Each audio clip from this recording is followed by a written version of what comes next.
You guys, it's a new year. This is the year I get my act together. I've been looking at my to-do list, and I've realized that there are things that have been there for so long that they've graduated to my bucket list. So as I see it, when the kids are grown, I'm retired, I'm gonna buy that roll of toilet paper. On Facebook, I get a lot of bucket list ads. It said, "What's on your LA bucket list?" And it's a link to, 100 things you can do in LA before you die. And first of all, I'm not ready to die. Second of all, I don't want to die in LA.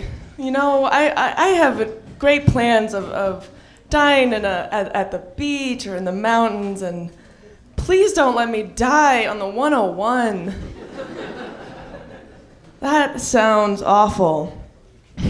I was in Vegas recently and I was eating dinner with a friend. She leans in, she goes, "Don't look now. Rod Stewart is at the table next to us, and he looks awful." So I waited a few minutes, I looked, it was Barry Manilow. And she looked amazing. I wonder if the Beach Boys still want to catch a glimpse of Port-au-Prince, or if they've written it off the Kokomo itinerary completely. As you can probably tell, I'm a huge Tyler Perry fan. I'm a fan of all his movies, and I'm engaged, so I've watched Why Did I Get Married? I've seen Why Did I Get Married 2? I'm looking forward to What Did I Get Married For? And in 2 years, I'll be first in line for I Ate My Wife. Twain once said,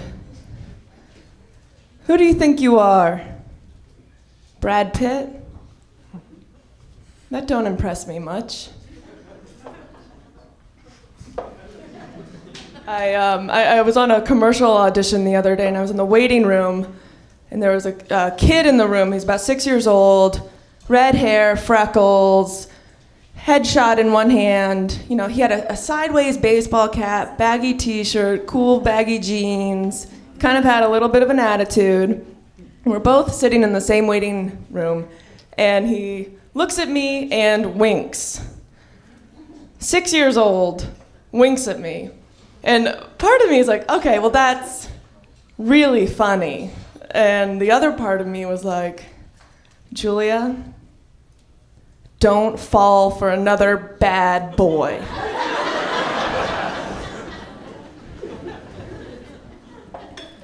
I went to Starbucks the other day and I was too early. I got to the door and it said, "We're closed." And there's a sign that said, "But we're always open at starbucks.com.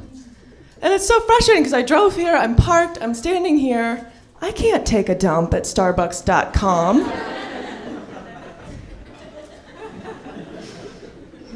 I've been watching a lot of America's Funniest Home Videos recently. It's the YouTube of the 90s. And it's funny, but every so often there's a clip at the end of which you say, "That kid is dead. That accident went horribly wrong in the snow, and I have a bad feeling about that one. That wasn't so much funny as terrifying." And if the kid did die, I wish that the host, Tom Bergeron or Bob Saget, would just, be straight with us. And, let's give it up for tonight's $10,000 winner, uh-oh, in the snow. Now let's all take a moment of silence to remember young Kevin Carlson, who passed away at the end of that video. If anyone has any information about the squirrel that was driving the snowmobile, call the number below. He was last seen wearing a tiny red helmet. Speaking of accidents, when are abused staircases gonna stop using the old "a lady fell down me" excuse? I hate paying by check because it's embarrassing. I have no creative control over the design of my checks that my bank sends me.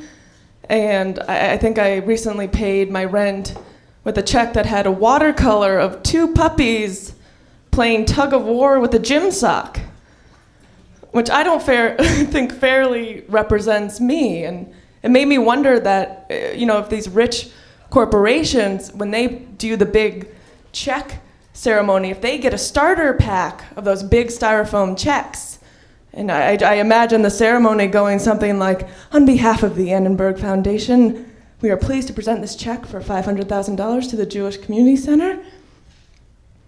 Our apologies in advance for the check with the 2 big dogs playing tug of war with a towel on it.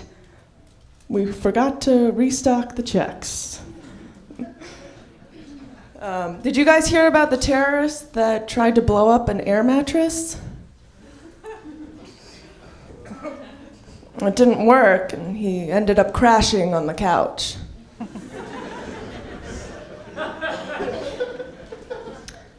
Last time I told that joke, it totally bombed. Nobody did anything to stop it.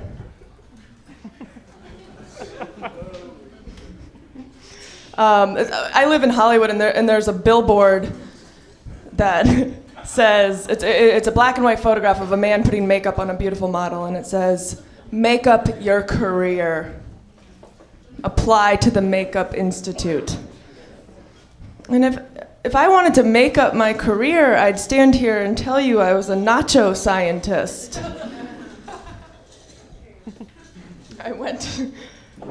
They've changed the billboard since I first wrote that joke, and now it says, "Go back to makeup school."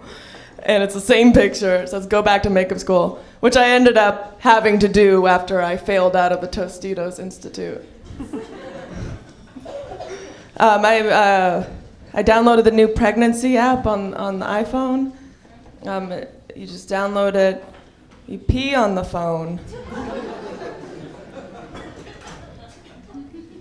10 iPhones later, I realize I can't have children. Have you guys heard about Let's Move? It's Michelle Obama's new program to combat childhood obesity.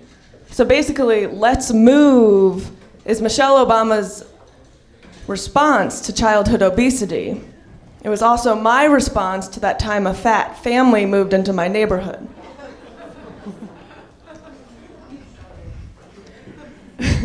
One of my favorite holidays is Father's Day, and this past Father's Day I got my dad everything I was told to get him, which was a necktie, a card, a fishing rod from Orvis, a Verizon family plan, a Toyota Tundra with 0% APR financing till 2013.